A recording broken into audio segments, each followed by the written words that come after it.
Eles acham que são intocáveis. Constroem impérios de luxo pisando naqueles que suam para ganhar o pão de cada dia. Mas aqui, no tribunal da vida, nós sabemos que toda arrogância tem um preço, e a conta sempre chega. Aumente o som e prepare o coração. O julgamento vai começar. A chuva naquela noite de terça-feira não caía, ela castigava a cidade. Era um dilúvio gelado que transformava as ruas esburacadas da periferia em rios de lama negra e perigosa. No meio desse caos aquático, uma pequena motocicleta de 125 cilindradas, velha e com o escapamento amarrado com arame, lutava contra a correnteza. O farol fraco piscava, ameaçando apagar a qualquer momento, assim como a esperança de quem a pilotava. Pedro, um jovem de apenas 22 anos, tremia debaixo da capa de chuva amarela rasgada. A água gelada já tinha encharcado suas roupas há horas, penetrando até os ossos, mas ele não podia parar. O frio que sentia não era nada comparado ao medo que gelava seu coração, o medo de chegar em casa sem o dinheiro dos remédios de sua mãe. Dona Lúcia, sua mãe, tossia sangue há semanas.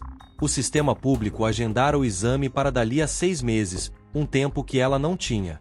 A única salvação era a farmácia particular, e o preço da caixa de antibióticos era exatamente o valor das entregas daquela noite infernal. Pedro apertou o guidão da moto com força, os dedos brancos de tensão. O aplicativo de entregas apitou no celular preso ao suporte molhado. Era o último pedido da noite. O destino, a mansão das colinas, uma área nobre isolada, cercada por muros altos e lendas urbanas sombrias. O cliente era identificado apenas como o Barão. A subida para o bairro nobre foi uma tortura. A moto derrapava no asfalto liso e molhado. O vento uivava, tentando derrubá-lo. Pedro sabia que aquela entrega era perigosa. Outros motoboys já tinham comentado sobre aquele endereço. O cara é maluco, diziam.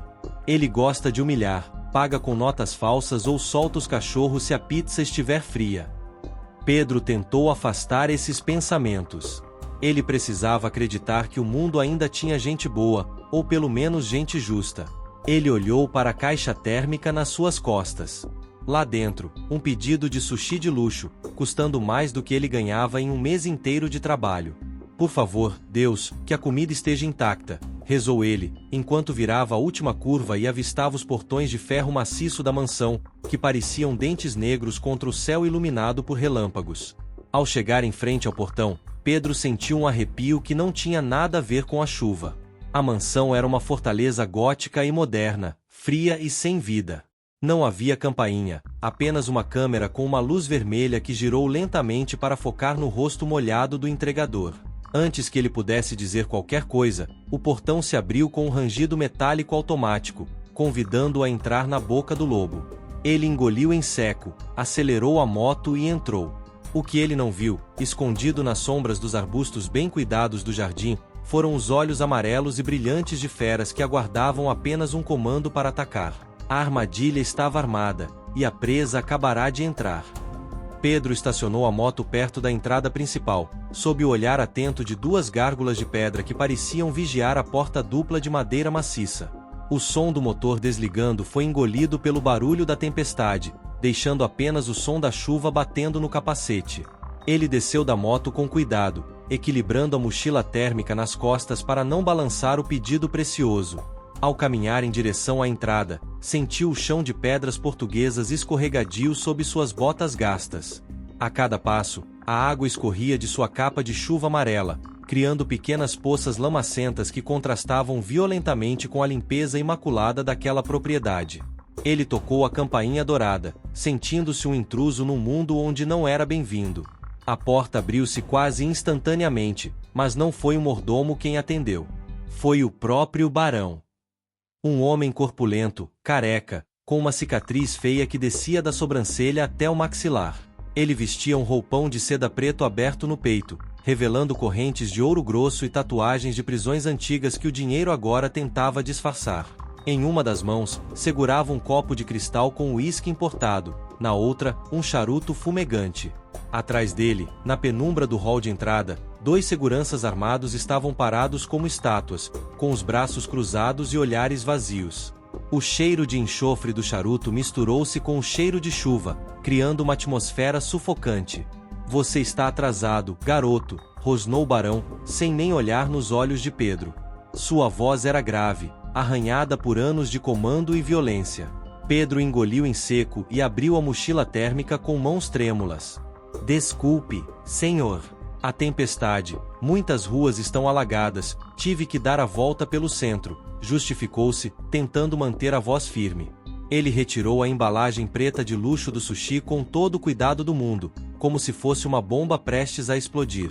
A caixa estava seca, intacta, perfeita. Ele estendeu o pedido para o homem rico, esperando o pagamento para poder fugir dali e voltar para a segurança de sua casa humilde. O barão pegou a embalagem com desdém. Ele a ergueu contra a luz do lustre de cristal do hall, inspecionando-a como um perito criminal. Então, com um sorriso cruel nos lábios, ele passou o dedo indicador sobre a tampa plástica. Havia uma única, minúscula gota de chuva que caíra da aba do capacete de Pedro no momento da entrega. O mafioso olhou para o dedo molhado e depois para o rosto pálido do motoboy. Molhado, disse ele, num tom baixo e perigoso. Eu pago R$ 500 por uma refeição e você me entrega ela molhada? Você acha que eu sou algum tipo de animal que come restos lavados na chuva? Pedro sentiu o pânico subir pela garganta. Senhor, é só uma gota por fora, a comida está lacrada, está seca e quente. Por favor, eu preciso ir, suplicou. Mas o barão não estava ouvindo. A crueldade era o seu passatempo favorito nas noites de tédio. Com um movimento brusco, o mafioso arremessou a caixa de sushi no chão de mármore branco. O som do plástico quebrando e a comida se espalhando foi como um tiro. Arroz, peixe e molho shoyu mancharam a entrada luxuosa. Agora é lixo, declarou o barão, dando um passo à frente, invadindo o espaço pessoal de Pedro. E você vai pagar por isso. Não com dinheiro, porque sei que um rato como você não tem, mas com diversão. Ao estalar dos dedos do barão, os dois seguranças avançaram como sombras letais. Pedro tentou recuar, virando-se para correr em direção à sua moto, mas era tarde demais. Uma mão pesada e calejada agarrou o colarinho da sua capa de chuva, puxando para trás com uma violência que lhe tirou o ar. Ele caiu de costas no piso molhado, sentindo o impacto vibrar em sua coluna. Antes que pudesse se levantar, uma bota militar pisou firme em seu peito, pregando-o ao chão. O outro segurança caminhou até a moto de Pedro, seu único meio de sustento, parcelada em 24 vezes, e, com um chute seco e desdenhoso, derrubou o veículo. O som do plástico carenado quebrando e o espelho retrovisor estilhaçando-se no chão foi como o som de ossos se partindo para o rapaz. Levem ele para os fundos, ordenou o barão, acendendo novamente o charuto que a chuva tentava apagar. Meus meninos estão agitados esta noite. Sentiram cheiro de carne fresca. Pedro foi levantado do chão brutalmente, arrastado pelos braços como um animal abatido. Ele gritava, pedia clemência, explicava sobre a mãe doente, mas suas palavras eram abafadas pelos trovões que sacudiam o céu. Eles contornaram a mansão, atravessando um jardim labiríntico até chegarem a uma área isolada, cercada por grades altas de ferro enferrujado e arame farpado. O cheiro ali era insuportável, uma mistura de lama, fezes de animais e sangue velho. Diante deles estava um canil imenso, construído como uma prisão de segurança máxima. Dentro, a escuridão era cortada apenas por 2 pares de olhos vermelhos que brilhavam com fúria assassina. Eram 2 rottweilers gigantescos, monstros de músculos e dentes, treinados não para proteger, mas para matar por esporte. Ao verem o dono e a presa, os cães começaram a se atirar contra as grades, latindo com um som gutural que fazia o chão tremer. A baba espessa escorria de suas mandíbulas, misturando-se à lama. Abra a jaula 3, comandou o mafioso, rindo da expressão de terror absoluto no rosto de Pedro. Os seguranças abriram um portão lateral pesado e arremessaram o entregador para dentro. Pedro caiu de cara na lama fétida, escorregando até bater as costas na parede fria de concreto do fundo da jaula. O portão bateu com um estrondo metálico, e o som da tranca girando foi o som mais desesperador que ele já ouvirá. Ele estava preso, encurralado. Do lado de fora, protegido pela grade, o barão sorria como um imperador romano no Coliseu. Vamos ver quanto tempo você dura, entregador. Talvez, se você correr bastante, eles só arranquem uma perna. Com um gesto sádico, o mafioso puxou uma alavanca na parede externa. O som de correntes se soltando ecoou. A divisória que separava Pedro dos cães começou a subir lentamente. Os animais pararam de latir e baixaram as cabeças, rosnando baixo, prontos para o ataque. Pedro se encolheu no canto, fechou os olhos e viu o rosto da mãe. Ele sabia que ia morrer ali, devorado na lama, sem que ninguém soubesse a verdade. Mas, nas sombras da tempestade, algo estava para acontecer. O sistema de câmeras de segurança da mansão tinha um espectador inesperado. A grade subiu completamente. O som metálico ecoou como um sino fúnebre. O primeiro Rottweiler, uma besta de 70 quilos de puro ódio, avançou. Pedro encolheu-se, cobrindo a cabeça com os braços, gritando um pedido final de socorro que se perdeu na chuva. Ele sentiu o bafo quente e fétido do animal, o rosnado vibrando no ar, a 1 centímetro do seu rosto. Mas a mordida nunca veio. Em vez disso, ouviu-se um estalo seco, abafado, seguido por um ganido agudo de surpresa. O cão gigante cambaleou, as pernas cederam, e o animal desabou pesadamente na lama, a centímetros das botas de Pedro, com um dardo tranquilizante vermelho cravado no pescoço. O segundo cão parou, confuso, farejando o ar, antes de também ser atingido e cair num sono forçado instantâneo. O barão arregalou os olhos, a fúria substituindo o sadismo. "Quem ousa?", gritou ele, virando-se para a entrada do jardim, levando a mão à cintura onde escondia uma arma. Mas ele congelou. O jardim, antes escuro e privado, estava agora inundado por luzes brancas e cegantes. Holofotes táticos cortavam a chuva. Dezenas de pontos vermelhos de mira laser dançavam sobre o peito do mafioso e dos seus seguranças. O som de helicópteros pairando baixo fazia as janelas da mansão vibrarem. O império de impunidade do barão tinha sido violado. Polícia Federal. Mãos na cabeça. Agora, a voz amplificada por megafones era ensurdecedora. Os seguranças do barão, percebendo que estavam em desvantagem numérica de 10-1, largaram as armas imediatamente e deitaram-se no chão molhado. O mafioso, porém, permaneceu de pé, trêmulo, incapaz de acreditar no que via. Do meio da formação tática dos agentes, uma figura caminhou calmamente em direção à jaula, sem arma, protegida apenas por um guarda-chuva preto segurado por um oficial. Era o juiz Augusto, conhecido por ser o pesadelo do crime organizado na capital. Ele parou diante do barão, que agora parecia minúsculo. O juiz segurava um tablet nas mãos, cuja tela brilhava na escuridão. Ele virou o dispositivo para o mafioso. Na tela, via-se a imagem granulada, mas nítida, de uma câmera de segurança. A transmissão ao vivo do que acabará de acontecer na jaula. "Você achou que tinha desligado o sistema de segurança externo, barão?", perguntou o juiz, com uma voz calma, mas cortante como vidro. "A nossa equipa de inteligência invadiu o seu servidor há 3 horas. Eu vi tudo. Eu vi quando você humilhou este rapaz. Eu vi quando destruiu o sustento dele.